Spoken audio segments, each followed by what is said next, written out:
Emma Watson finally meets Hermione. Harry Potter is the gift that keeps on giving for Emma Watson.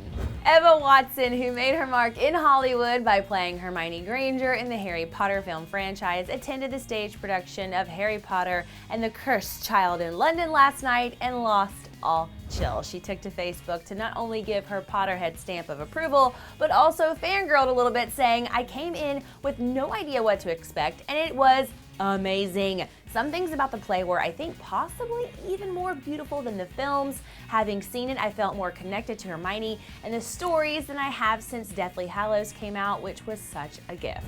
Actress Noma Dumezweni plays Hermione on stage, and Emma got a chance to sneak backstage to snap a couple of photos with her, and Emma definitely had an experience, saying, "Meeting Noma and seeing her on stage was like meeting my older self and have her tell me everything was going to be all right," which, as you can imagine, was immensely comforting and emotional. Emma also met some of Noma's other cast members, including Sam Clement, who plays Albus, and Anthony Boyle, who plays Scorpius. So the play officially opens on July 30th, and I gotta know if you all are going to head to the theater to see this on stage. Let me know in the comments, and also click in this box right here to see our brand new episode of Diss Track where Zayn Malik takes on One Direction. I'm Erin Robinson, but wait, click left to see us throw it back to Legally Blonde, or right to see us wax our nose hairs, because that is a thing that happened.